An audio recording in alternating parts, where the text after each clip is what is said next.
კინოს ძალიან ბევრი მიმართულება აქვს, თუ შეიძლება ასე ვთქვათ, იქნება ეს შემეცნებითი, იქნება წმინდად ესთეტიკური, იქნება ეს რაღაცა მისი ერთგვარი სოციოლოგის უნარიც, რომ ასახოს ამა თუ იმ დროის კონკრეტული რეალობა თუ ადამიანები, მათი ცხოვრების წესი და ასე შემდეგ და ის იძლევა შესაძლებლობას, რომ ნებისმიერ მაყურებლის თვალსაწერი გააფართოვოს და გახსნას. კინო ნამდვილად არის რაღაცა ჯადოსნური მედიუმი, რომელიც ახერხებს, რომ მაყურებელი რაც უნდა ისეთი მკაცრი, დამთრგუნველი, რეალობასთან ძალიან ახლოს მყოფი ფილმი იყოს, თუ ის ნაღდია, ის აღწევს ადამიანის ემოციებზე და ახდენს აი მართლაც რაღაცა კათარზისულ ზემოქმედებას. კინოს მიმართ ჩემი ინტერესი ესე ღრმა ბავშვობიდან არ მოდის. იმის მიუხედავად, რომ ზოგადად აი ამ ადრეული ასაკიდან მოცნებობდი მსახიობობაზე, ოღონ ჩემი გატაცება იყო მაშინ თეატრი.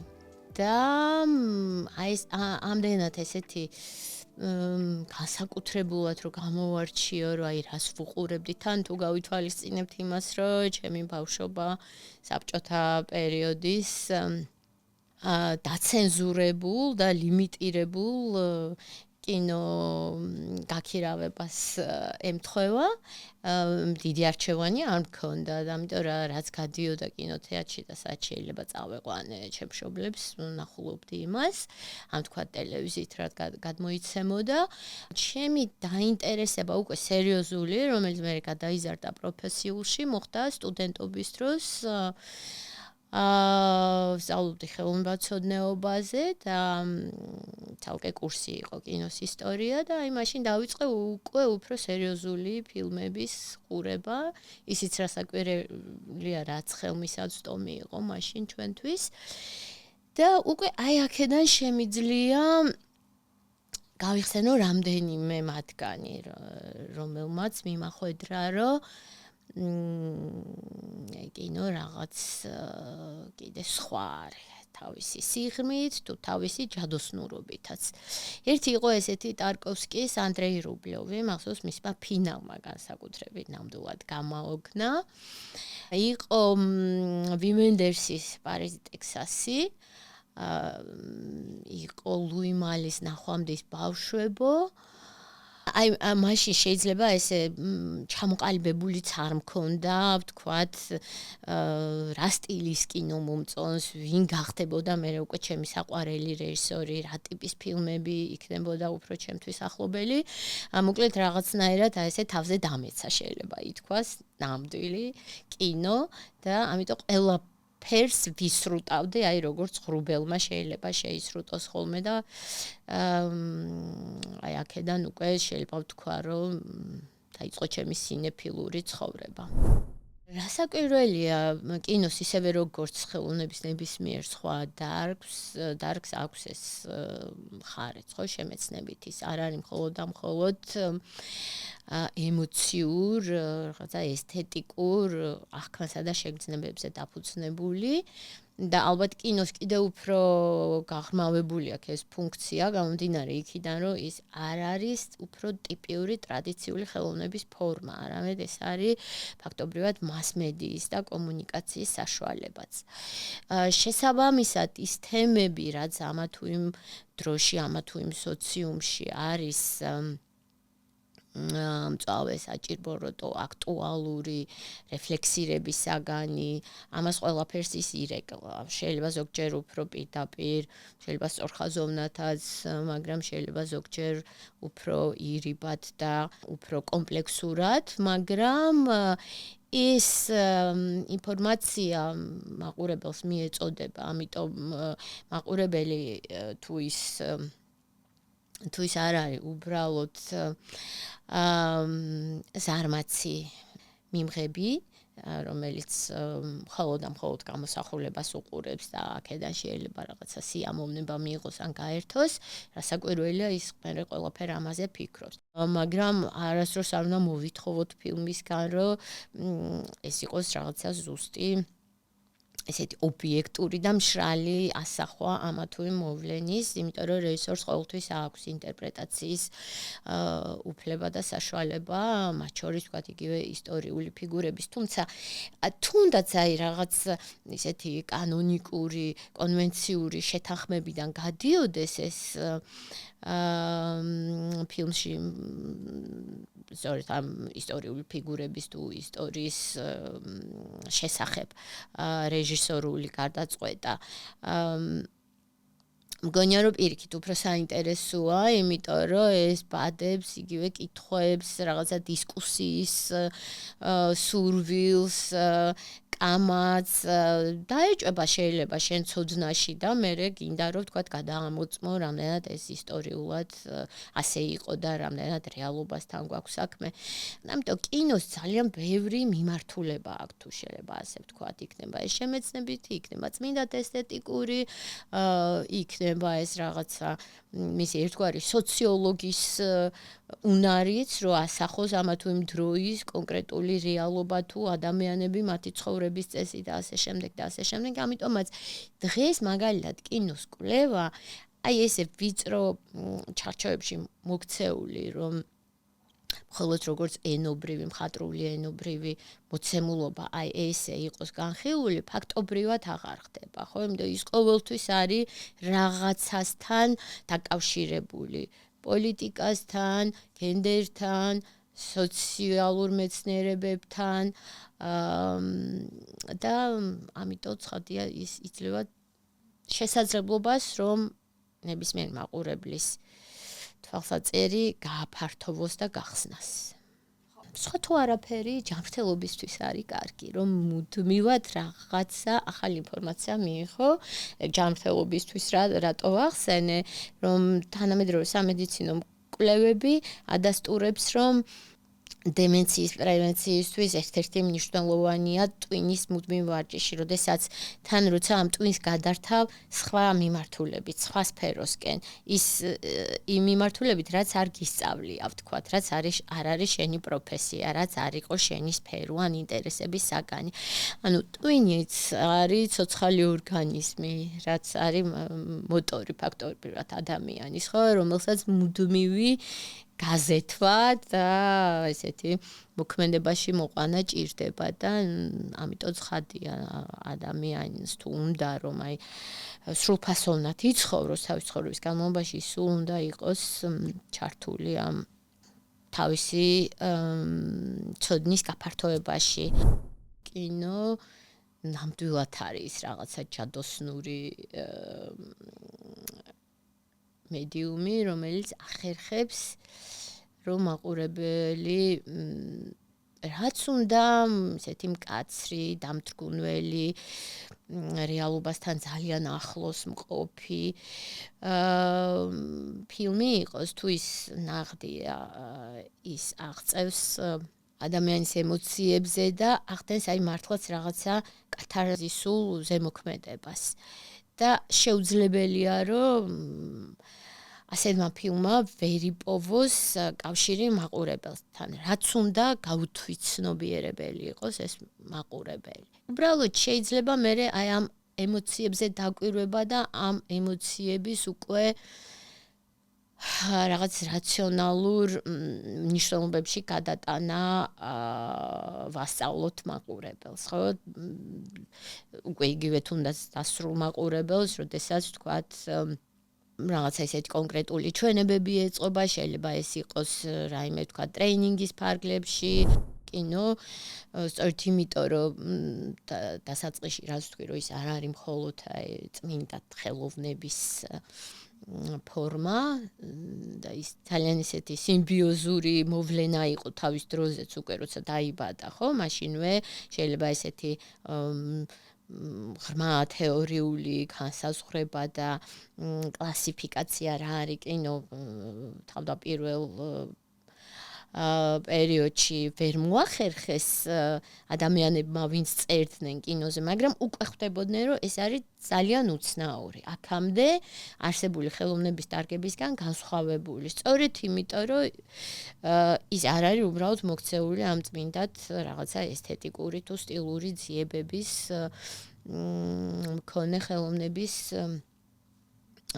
სფეროში და ამიტომაც რაკიღა ის უფრო ესეთი მასშტაბურად ხედავს, ხო? ის რეალობასთან ძალიან ახლოსაა. შეიძლება რასაკვირველია იყოს უფრო პირობითი ფორმაზე აგებული კინოც, მაგრამ მისი ონთოლოგიური ბუნება ეს არის, რომ კინო გამოსახულება არის ძალიან რეალური და ამიტომ ის ყველა ვარიანტში მოიცავს ძალიან ფართო შრეებს ამ რეალობისა და აქედან გამომდინარე ახდენს ძალიან ბევრ არა მხოლოდ თქვათ სოციალურ პრობლემაზე აქცენტირებას, არამედ იგივე ადამიანის ქცევის, ადამიანების ურთიერთობის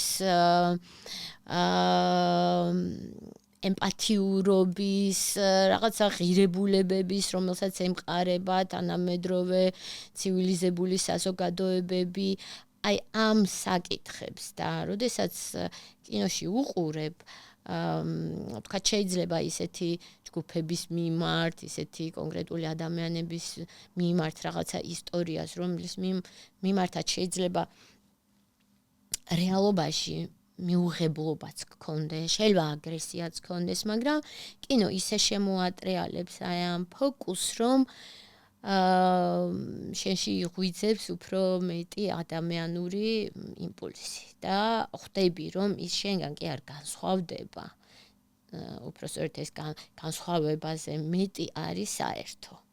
ის არის ჩვეულებრივი ადამიანი, თავისი ტკივილებით, თავისი სიხარულებით, თავისი შინაგანი სამყაროთი და ზოგადად ადამიანები იდენტურები არ არიან, ხო? და ამიტომ ხვდები, რომ აი ეს განსხვავება უმნიშვნელოა იმასთან შედარებით, რაც შენ გაახლოვებს ნებისმიერ შენგან განსხვავებულ ადამიანთან. მე რამას სწავლა კინო, ალბათ პირველ ყოვლისა დაკვირვების უნარი. ძალიან სიმპტომატურია, რომ კამერის აი ამ ნაწილს, რომელიც აფიქსირებს, ხო? რეალობას თუ რაღაცა გარემოს თუ ადამიანებს, ეს ქვია ობიექტივი, რომელიც ობიექტურობასთან არის თავისი ეტიმოლოგიით დაკავშირებული, ხო? და ესე ობიექტურ რეალობას ჩაეძიება, ჩაეკირკიტება დეტალებში, დეტალებს აქცევს ყურადღებას და აი ამ დეტალებით კრავს მერე მთლიანობას. ამიტომ კინოსთვის ეს ძალიან მნიშვნელოვანია, აი დაკვირვება რაღაცაზე. შესაბამისად, აი კინოში მაინც ადამიანების უმეტესობას რა ინტერესებს, ეს არის ისტორია, რომელიც არის თავშესაქცევი, რომელიც არის დამაინტრიგებელი და მიყვები მას. მე ძალიან ხშირად შეიძლება გაცილებით დიდი სიამოვნება მივიღო ხოლმე ესეთი დამკვირვებლური კინოდან ან ეპიზოდებიდან, როდესაც თქვათ უბრალოდ ქუჩაში დახეტიალობს კამერა. იმიტომ რომ შენ გაქვს საშუალება შენგან უცნობი ქალაქის, ქვეყნის, რაღაცა სოციალური ჯგუფის, ცხოვრების წესის დაკვირვება. ან თუმეტეს აი უკვე ძველი ფილმია, ხო, სხვა ეპოქაში გადახვიდე და აი თუნდაც დააკვირდე იმას, როგორ ეცვათ, რანაირი მარკის მანქანები დადიოდა, როგორი თმის ვარცხნილობა ქონდა. ანუ კინო მოყვარული გარკვეულწილად არის, გარკვეულწილად კი არა, დიდწილად არის ცნობის მოყვარე ადამიანი. ცნობის მოყვარეობას კი თუ მივიჩნევთ, რომ ეს არის საფუძველი შემეცნების, ამიტომ კინო პირდაპირ უკავშირდება შემეცნებას და თვალსაჩინოს გაფართოებას. რაკიღა კინემატოგრაფი თავისთავად არის ტექნიკური მოვლენა და ის დიდად არის დაკავშირებული ტექნოლოგიების განვითარებაზე. მის ისტორიის განმავლობაში ხშირად დამდგარა ამგვარი საკითხი, რომ აი შემოვიდა მაგალითად ხმა და ხوار მოკლავს ეს ნამდვილ კინოს. თქვა 50-იან წლებში, როდესაც სწორედ ამ ტექნოლოგიების განვითარებამ, რაღაცა უფრო ისეთი ატრაქციონული კინო მიმართულების განვითარების შესაძლებლობა შექმნა, ხო? ამ დროსაც იყო დიდი დისკუსიები, რომ აი ეს კომერციალიზაცია ხوار შეჭამს კინოს და ხوار ელის მას საფრთხე რომ ის საერთოდ გაქრეს, მაგრამ ხედავთ რომ ის უძლებს ამ გამოწვევებს და პირიქით შეიძლება იქიდან იღებს ხოლმე რაღაცა სასარგებლოსაც. და მგონია რომ ესეც არის ერთ-ერთი ესეთი გარდამავალი ეტაპი და პრინციპში ადამიანების რაღაცა ნაწილი შეიძლება ის არ წარმოადგენს მეინსტრიმს, მაგრამ პირიქით უფრო დაუბრუნდნენ ღირებულს. აი იგივე მოთხოვნილება, აი თუნდაც ის რაც ვთქვი, რომ რეგიონებში ესეთი დიდი ინტერესი იყო მეთქი და ფილმის ჩვენების მერე აღარც იშლებოდნენ, აი ესეც გარკვეულწილად პასუხია ამაზე, ხო? როგორი მოთხოვნილება გიჩნდება, რომ აი ამ წყალწალა ზედაპირული არაფრის მომცემი ინფორმაციისგან ცოტა დაისვენო და გადახვიდე ღირებულზე. კინოცენტრს ჰქონდა ძალიან კარგი პროგრამა კინოსკოლაში. როდესაც რაღაც გარკვეული რაოდენობა ადამიანების გადიოდა მცირე დროით ტრეინინგს და შემდგომ ისინი უკვე მიდიოდნენ და აი სწორედ კინოცენტრის მიერ დაფინანსებული და არა მხოლოდ დაფინანსებული, იგივე თქვა აღდგენილი ქართული ფილმები მიჰქონდათ სკოლაში და ჩვენების შემდგომ დისკუსია წარიმართებოდა. და ის ძალიან მნიშვნელოვანი პროექტი იყო, სამწუხაროდ იმის ნაცვლად, რომ აი უფრო მასშტაბური გამხდარიყო, როგორც გითხარით, აღარ არსებობს დღესდღეობით, მაგრამ ეს პრაქტიკა სასურველი იქნება, რომ აი თქვათ იგივე თვითონ სკოლებმა ინდივიდუალურად შეუძლიათ რომ დანერგონ, ხო, იმიტომ რომ ბავშვებს ჭირდებათ აი ამ გარკვეული უნარჩვევების გამომუშავება, ხო? თუნდაც ის რომ როგორ დაჭდე ერთ სივრცეში და ერთად უყურო ფილმს, ისე რომ რა ვიცი, ну შეიძლება გადაულაპარაკო და რაღაცა ემოციურად გაუცვალო შენი შთაბეჭდილება, შენ გვერდით ვშდობს, მაგრამ ყოველ შემთხვევაში ხმაური არ ატეხო, ხო? იჯდე, იმიტომ რომ რაღაცა საჯარო სივრცეში ხარ, იმიტომ რომ ეს უნარებიც დაიკარგა. და აღარაფერს ვამბობ იმაზე, რომ თქვათ მე ყურადღება მიაქცევინო რაღაცა საკითხებზე, თუ იგივე თუნდაც ფორმაზე, ხო, როგორ იქნება ეს ფილმი და ასე შემდეგ და ეს არა მხოლოდ სკოლაში, რასაკვირველია, უკვე ნებისმიერ ასაკშიც ადამიანებისთვის ძალიან სასარგებლოა, იმიტომ რომ ამ ადამიანებს მუდმივად ჭირდებათ ახალ-ახალი ინფორმაცია, მათ შორის ხელოვნების ენაზე მიწვტილი, თუნდაც იმიტომ რომ ეს ხელოვნება გელაპარაკება თან ემოციურ დონეზე. ზოგადად ადამიანი ხო იმითი განსხვავდება სხვა სოციალური არსებებისაგან, რომ ეს არის მოაზროვნე არსება, მაგრამ ჩვენი ცოდნა, რაც მიღებული გვაქვს რაღაცა ადრეულ ასაკში, სკოლის თუ მერე ვთქვათ, ინსტიტუტსა თუ უნივერსიტეტებში, ეს არ არის რაღაცა კოლოფში მოქცეული ცოდნა, რომელიც გარანტიაა, რომ შენ ხარ უკვე განსწავლული ადამიანი. ხო, ზოგადად ადამიანის ცოდნას იღებს ყველაფრისგან, ყოფი ცხოვრებაშიც და ეს აძლევს მას საშუალებას, რომ მუდმივად განვითარდეს და არ გაიყინოს და კინო კიდე გამიმეორებ ამის ძალიან დიდ რესურსს ფლობს.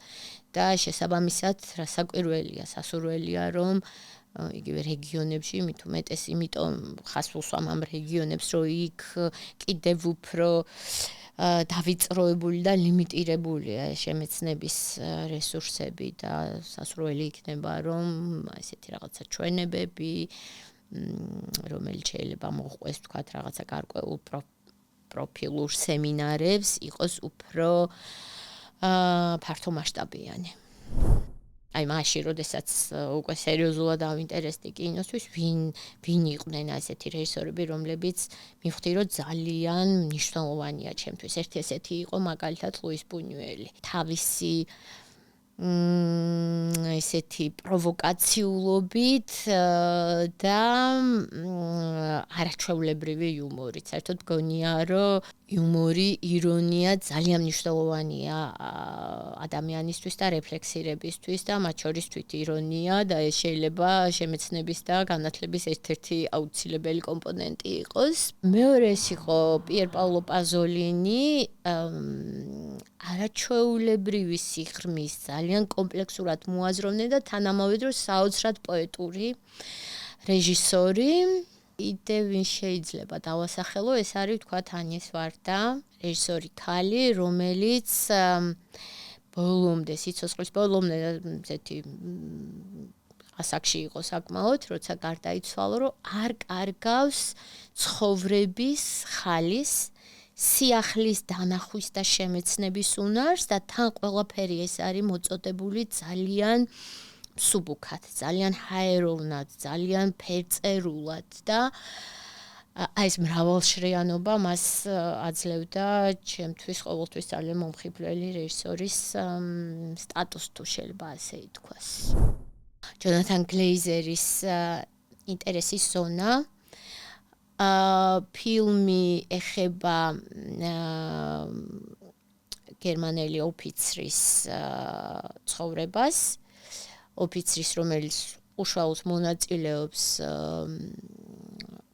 ჰოლოკოსტში, საკონცენტრაციო ბანაკის დასახლებაში ცხოვრობს, იმიტომ რომ ის ბანაკში ესე მიზანმიმართულად 100,000-ობით ადამიანს ხრեց, მაგრამ ეკრანზე ჩვენ ვხედავთ ძალიან იდილიურ, ესეთ ბურჟუაზიულ გერმანულ ოჯახს, რომელიც თავისი აი პრივატული რაღაცა ყოფითი ცხოვრებით არის შევსებული.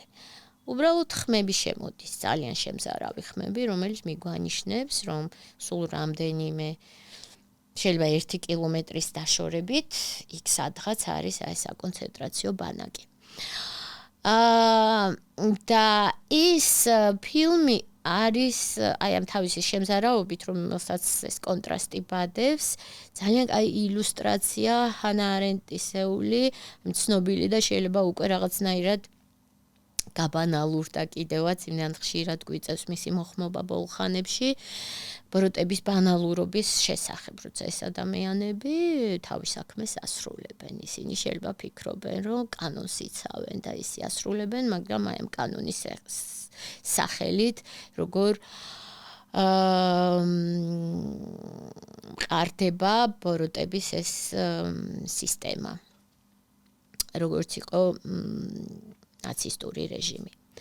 ამის პარალელურად დავასახელებდი სერგეი ლოზნიცას ორი პროკურორი, შეიძლება ჯერ არ გამოჩენილა ინტერნეტ ქსელში, მაგრამ მალე დაიდება დარწმუნებული, ეხლა მაისში იყო ის კანში ნაჩვენები პრემიერა, ანუ სულ ახალი ფილმია და ამიტომ შეიძლება ჯერ არ იყოს, მაგრამ ვურჩევდი ჩვენს მაყურებელს, რომ ჩაუსაფრდეს ამ ფილმის გამოჩენას, აი ეს ორი პროკურორი უკვე კომუნისტურ რეჟიმს და 30-იანი წლების რეპრესიებზია. ერთ კონკრეტულ ახალგაზრდა პროკურორზე, რომელიც ასევე აღჭურვილია რაღაცა რწმენით, რომ ის კარგ საქმეს ემსახურება, მას წამს საბჭოთა დიადი იმპერიის ღირებულებებისა და როგორც ჭეშმარიტი ბოლშევიკი, ის ხედავს რაღაცა სიმახინჯეებს, კორუფციას მათ შორის თავის სისტემაში და ის წერილს თავარი გენერალური პროკურორისადმი, რომ აცნობს ამ დარღვევების შესახებ.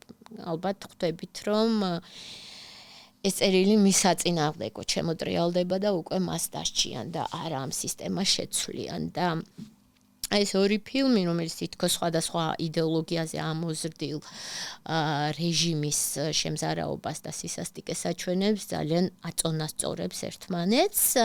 მესამე ფილმი მოდით გადავუხვევ ამ შემზარავიდან და ქართულ ფილმს დავასახელებ. ჩემი ერთ-ერთი საყვარელი ბოლო წლების ქართული ფილმია. რას ვხედავთ, როდესაც ცას ვუყურებთ, მისი რეჟისორი გახლავთ ალექსანდრე კობერიძე და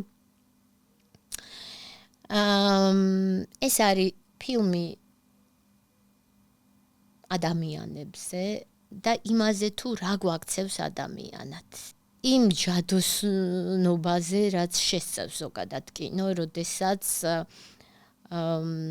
უყურებ თითქოს რეალურ გამოსახულებას, მაგრამ ამავე დროს შენ გაქვს საშუალება, რომ რაღაც ზღაპრულ სამყაროში იმოგზაურო და შეიძლება ეს ლოგიკა ჩემი მიერ დასახელებული სამი ფილმისა იმაშიც მდგომარეობს, რომ საბოლოოდ ამ შემზარავი და სასტიკი რეალობის გააზრების შემდეგ ჩვენ მივიდეთ სიკეთის, სიყვარულის